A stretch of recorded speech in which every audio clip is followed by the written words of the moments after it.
আমরা একটা ক্রিয়েটিভ ইকোনমির কনসেপ্টটা নিয়েছি। আজকের প্রেক্ষাপটে একটি বাজেট করা খুব কঠিন। আমার ওয়াইফ আমাকে প্রশ্ন করলো, তুমি কি আর পোর্টফোলিও খুঁজে পাও নাই? তোমাকে কি এই সময় অর্থমন্ত্রী হয়েছে কেন?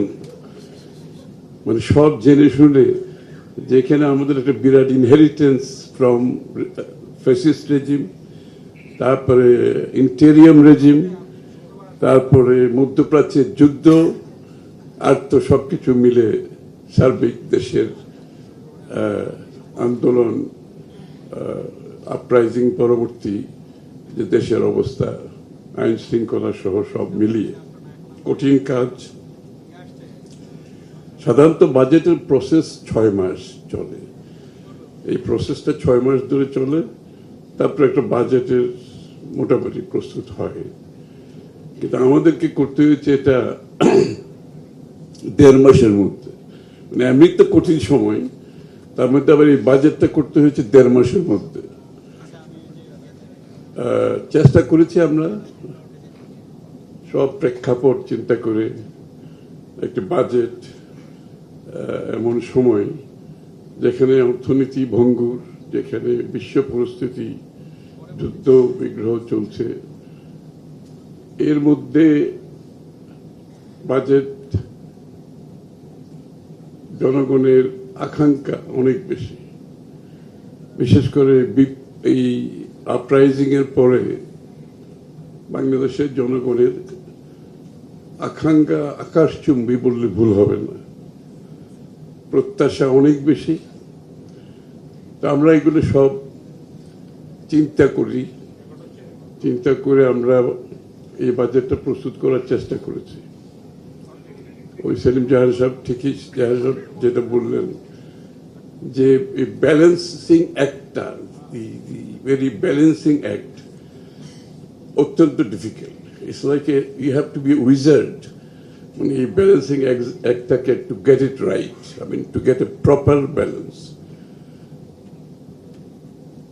আমাদের একটা প্রিন্সিপাল আমরা ফলো করেছি, সেটা হচ্ছে বাংলাদেশের অর্থনীতির প্রেক্ষাপটে বিগত বছরগুলোতে অর্থনীতিটা হয়ে গিয়েছিল মোটামুটি একটা পৃষ্ঠপোষকতার অর্থনীতি, একটা প্যাট্রোনাইজেশনের একটা অর্থনীতি একদিকে, অন্যদিকে হচ্ছে একটা অর্গানাইজড গ্রুপ যারা, তাদের এখানে একটা সুযোগ ছিল। অর্গানাইজড গ্রুপটা অলওয়েজ তাদের বিষয়গুলো তারা প্রেসারে রাখতে পারে, আর প্যাট্রোনাইজড গ্রুপ।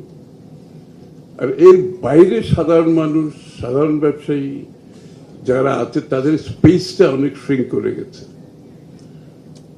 যে জন্য আমরা প্রথমেই অর্থনীতির যে স্লোগানটা দিয়েছি, সেটা হচ্ছে democratisation of the economy, the very slogan. Democratisation of the economy, শুধু রাজনীতিকে ডেমোক্রেটাইজেশন করলে এটার সুফল পাওয়া যাবে না। অর্থাৎ মানুষ যদি রাজনীতিতে অংশগ্রহণ করে, সরকার গঠন করবে, নির্বাচন হবে, তাদের কথা বলতে পারবে, কিন্তু অর্থনীতিতে যদি তাদের সক্রিয় অংশগ্রহণ না থাকে, তারা যদি পার্টিসিপেট করতে না পারে, এবং অর্থনীতির সুফল যদি তাদের কাছে না যায়, তাহলে এই যে বলছেন যে সংখ্যার কোনো যে গ্রোথ, বাংলাদেশের এত গ্রোথ হয়ে গেছে, এত এক্সপোর্ট হয়েছে, এইসব সংখ্যা আসলে কোনো মূল্য নয়। কিন্তু যদি নাগরিকদের কাছে এই অর্থনীতির সুফল না যায়, তো সবকিছু বিবেচনায় এনে আমরা কিছু এই ইকোনমিক মডেলটা, আমরা পুরনো মডেল থেকে বেরিয়ে আসছি কমপ্লিটলি, আমরা একটা নতুন ইকোনমিক মডেলে ঢুকেছি। এই মডেলটা যেটা আমি বললাম, দ্য বেসিস অফ